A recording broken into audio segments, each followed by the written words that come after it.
Welcome to Eight Limbs. Today we have a great interview with Niki Tudge, the founder of the Pet Professionals Guild. The Guild is dedicated to servicing force-free pet professionals and the pet-owning public who want to be confident that the resources they choose adhere to a consistent training and business philosophy and ethic.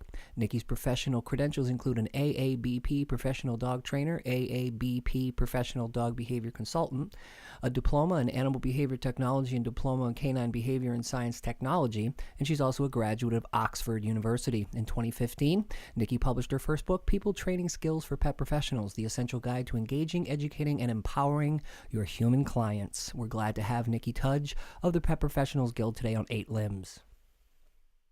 Welcome, Niki Tudge of the Pet Professionals Guild. We're honored to have you today on Eight Limbs. How you doing? I am super. How are you? I'm doing great. Thanks for doing this. I really appreciate it. You're very welcome.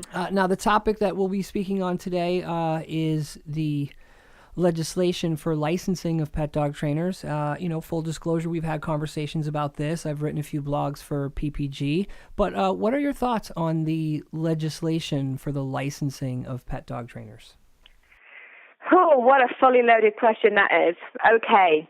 All right. Well, let me first of all just give you some context as to why I'm going to say what I'm going to say. So I think first and foremost, over the last month, I have downloaded probably over 100 articles, blogs, academic papers, economic papers that have come out of the White House over the years, and tried to learn everything I can about occupational licensing, which is what we're talking about.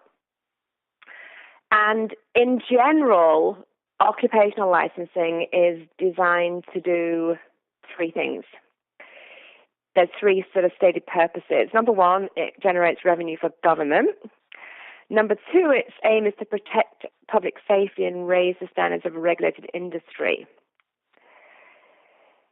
But often there's an understated purpose as well, which is to protect members of that industry. So those that are already practicing in that industry through the licensing process end up being protected because they're grandfathered in. Now, much of the research and the papers that I've read, and I'm still very much doing this, so unless, I come across something that is glaringly different, my opinion will probably remain the same. And in full transparency, it is my goal, or the goal of PPG over the next month, to put together a very short, succinct white paper on this very topic, because I think there's more and more authorities looking at going down this road, and I think it's really important that everybody looks at both sides of the argument. Much of the research suggests and shows that actually licensing, there's a report that came out called the Hamilton Project, and had extensive research across licensing practices across lots of different states. They came to the conclusion that most implemented licensing doesn't resolve the issues for which it was intended to solve. So I think the important question is why, what's the problem, what's the pain in our industry, why are people now talking about licensing? And I think we can all concur that the problem is that it is unregulated, that there is a huge variance in the education and skill level of those practicing. There's also huge variances in terms of the ethics of those that are practicing and their opinions on how those ethics should apply. And that's everything from, individual philosophy to tools and equipment.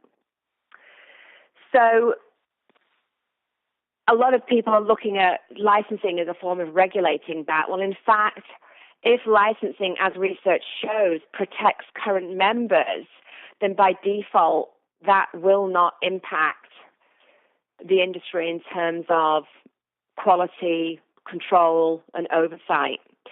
So I think my thought at this point is that an alternative to licensing is credentialing, certification. And in many areas, a lot of the research actually recommends that as an alternative, that's extremely viable in most areas where there is a body of knowledge that's needed to fulfill that role. So I'm not suggesting at this point that I would say no to licensing across the board now and in 5 years or 10 years, because I would like to think that A, I'm a fairly open-minded individual, and B, that if new research and evidence comes out, that I'm able to change my opinion. But I think at this point in the game, to license an industry that can't even agree internally on what body of knowledge and skills and ethics should be in place, literally will just take all existing operators and give them credibility. And I think that is a very dangerous situation because, as we know, there are trainers in our industry that are still helicoptering dogs, which means, physically lifting them off the ground by choke collars and swinging them around. I mean, this isn't just bad training. This is just cruel and inhumane treatment. So I think to talk about licensing, to just sort of go down that road of licensing from a government perspective where there aren't necessarily experts on board that can agree to what that education and those skills and knowledge should look like, could be actually devastating, not just for our industry, but also for the pets that our industry impacts. So I think lots of reasons there. I think number one, licensing doesn't address the problems. I think number two, licensing is often administered by government agencies that are overstretched, don't necessarily have the expertise. Number three, licensing is shown to stifle creativity in science because when people are licensed, they're licensed around a criteria which tends to stop or stagnate creativity. And obviously in sciences, we need to be continually exploring and researching and looking at new data. It legitimizes all those that are currently in the industry, which by default, defeats the object if the people in the industry right now are the ones that hypothetically are creating these problems. And it costs hundreds of dollars and requires hundreds of hours of training and takes an industry and sort of makes it very, very difficult for new people to enter it, even if they've got that academic background. So I know that's a really long answer, but I think that sort of draws around some of the central points as to why we need to be careful and why, for me, and I know you feel the same because we've had, as you say, we've had conversations, there needs to be a mandate on education, operational procedures, the ethics, the equipment. That needs to be discussed first and the certification recognized. And there are two certifying bodies in the U.S. that are independently assessed, that do have documents that sort of professionally state, what knowledge of what body of knowledge should be known and what mechanical skills are required. So all the sort of necessary job tasks that are required by a dog trainer. So that body of knowledge is there. That reference point is already there. I think what we need to do is talk to that and then surround that or underpin it with the ethics, which should be supported by good animal cruelty laws. And I sort of find myself shaking my head because, and let me draw a comparison. All the accidents in cars because people text, and you hear this outcry, we need a law that says people can't text in cars. Well, you know what? There is a law there already that says that you shouldn't do anything that diverts your attention while driving a car. So do we have to have a law that says you can't apply your lipstick, you can't text, you can't brush your hair, you can't turn around? I don't think we need all these individual laws. We need to look at the laws that are already in place, strengthen them, and actually start utilizing them when we get these situations where customers are misled or animals are hurt or maimed. And you bring up a good point because this is, above all else, a consumer protection issue sort of wrapped in an animal welfare concern. And everything you said is on point, obviously. We agree on this. And I appreciate you giving us that detailed explanation. I don't think that the answer can be short because there's a lot of layers to this, and there are a lot of moving parts. And you gave a lot of really good insights, and it's obvious that you have done and you are continuing to do your homework on this subject. Pet Professional Guild has some very comprehensive and easy to understand educational materials about proper dog training and behavior. Can you speak about the educational info that PPG has, and especially the info that you guys offer for veterinarians? Yeah, well, the mission of PPG, obviously, as a 501c6 nonprofit, is it's an industry membership organization. So our goal is to do everything we can to create a marketplace where our members, with our mission, our vision, and our values, can successfully operate their businesses. So we do not have the ability to do massive amounts of advocacy, and a 501c6 is somewhat limited in terms of its legislation or advocacy and lobbying. But one thing that we do, and we have to do as a 501c6, is to create a platform of education. Now, that doesn't mean that we are an independent educational provider, because by doing that, we would be in conflict and sort of competing against our members, which would make no sense at all. But what we do is we have created, using the resources in the organization, a massive amount of flyers and handouts and position statements, and we have our PPG archives that has over 16,000 records in there now for everything from equipment used to how to train things to, methods and protocols. I mean, just a massive amount of research has gone into all of that. We have multiple very high quality pieces of marketing collateral that are specifically aimed at partnering with veterinarians and the veterinarian community. Because as we know, with any strong marketing message, pet owners will often respond more appropriately when we sort of defer to experts, and anyone who wears a white coat is considered an expert. So really, really important for us that we can get as many veterinarians on board as possible. And actually, the PPG Summit, which I would love you to come to, Dre, and I hope you are thinking about attending, which is in Orlando this year, we actually have more veterinarian behaviorists and more PhD speakers this year than we've ever had before, because we recognize that by networking and by partnering with these types of people, we can have a broader and deeper reach in terms of pet owners. So there's that component of the education. And the second component, which is really exciting, is that PPG is just in the process now of rolling out its first sponsorship educational scholarship program. So we've already got Jean Donaldson, the Dog Training Academy, is already approved as an educational provider. I believe that the Karen Pryor Academy is in the process of applying. Victoria Stillwell, Pat Miller, Dog Tech have applied in terms of their dog walking academies. And we're hoping that this year, by June, we can roll out or approve multiple people and help sponsor their education at some of these really good sort of world-class educational schools and colleges and academies.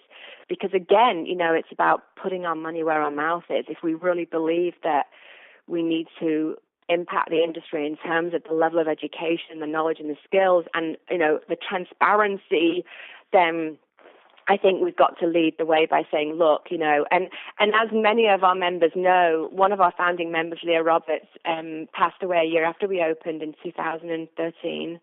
And when that happened, we actually created something called the Leah Roberts Advocacy Fund, and 10% of all the income that comes into PPG goes into that fund. So that's the fund that will be used for the PPG scholarship program.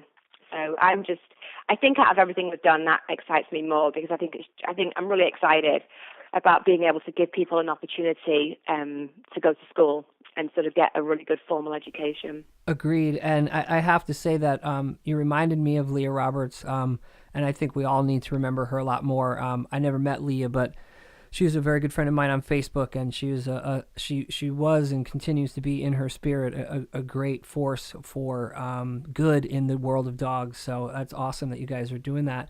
You pretty much answered my next two questions, which I'm glad, and I'm also not surprised you have your act together, and that is apparent. So that's great, because I did want to ask you how people can better educate themselves and consumers, as well as advice for people who are looking to enter into the profession of pet dog training. So obviously PPG is the place to go for both of those avenues of interest, whether you need your friends and family and fellow dog guardians to get information, or if you're looking to get into the profession, please check out PPG. In closing, is there anything that you wanted to add that you didn't add in the topic about legislation for licensing of pet dog trainers, or anything you wanted to add in general? Floor is yours. Yeah, there is. PPG is on the cusp of rolling out our massive advocacy program that we're rolling out this year. And if you don't mind, I wanted just to speak to it a little bit because I think it really talks to where we feel our industry should be going in terms of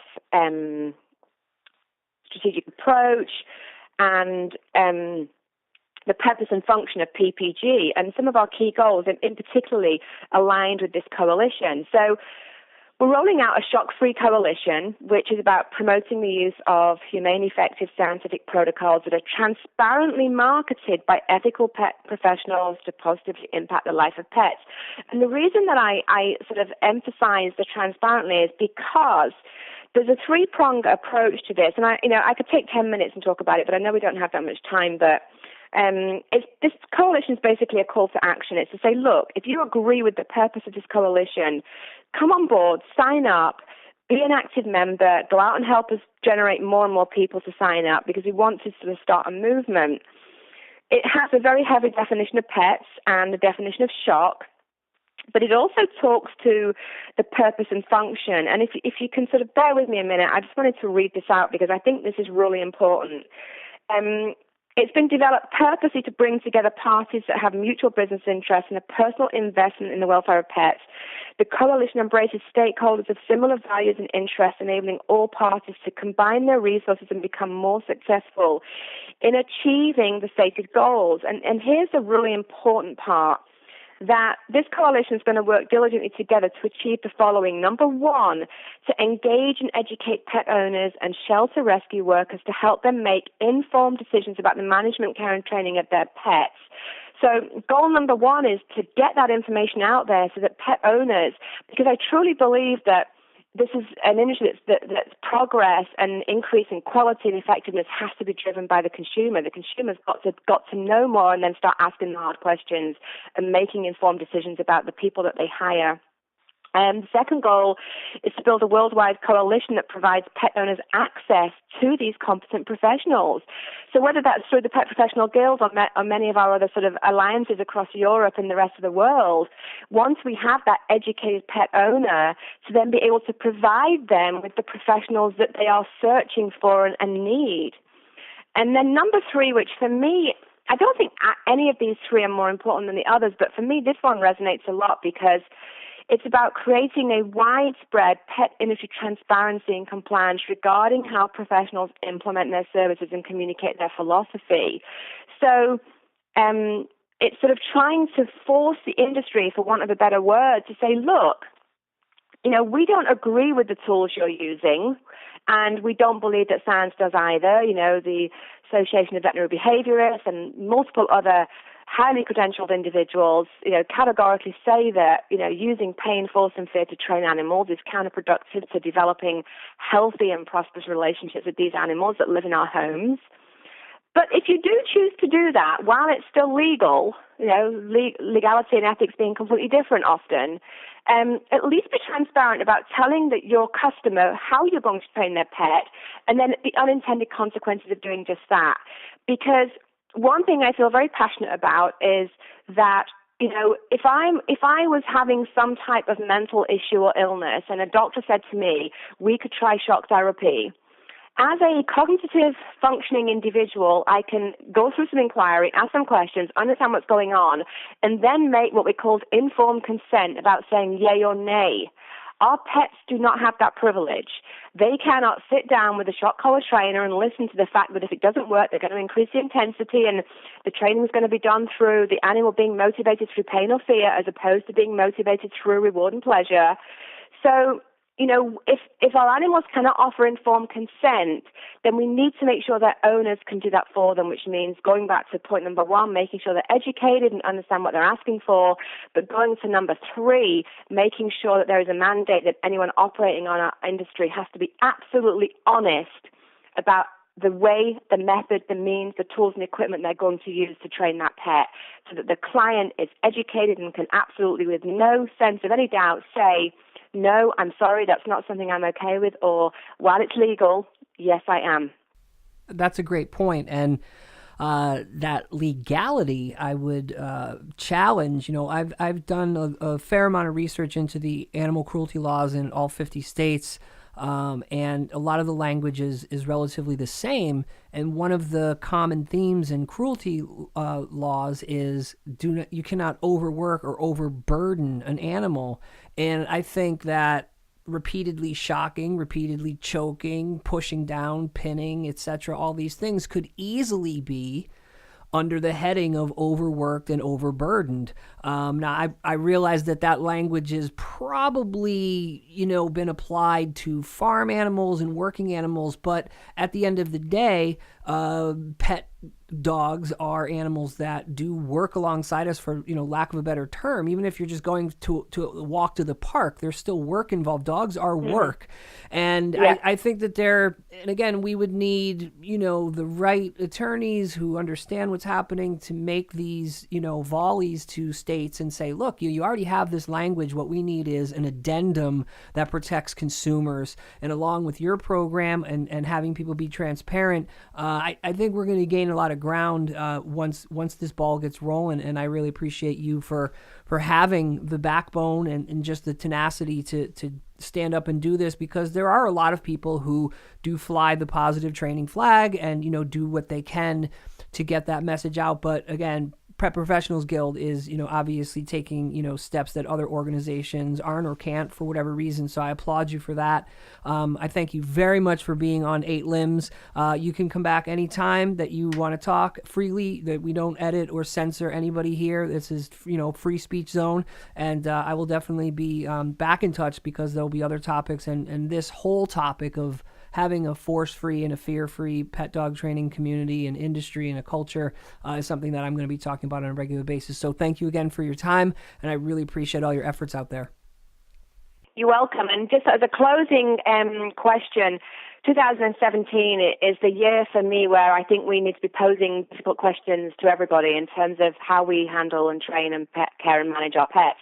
So, I would like to put a shout out to the other organizations that are out there who, many of them will say, look, we use LEMA, which is the least invasive and aversive protocol, so therefore members can sort of progress up the ladder. I'm fine with LEMA, but I think the ladder can lose the top 2 rungs.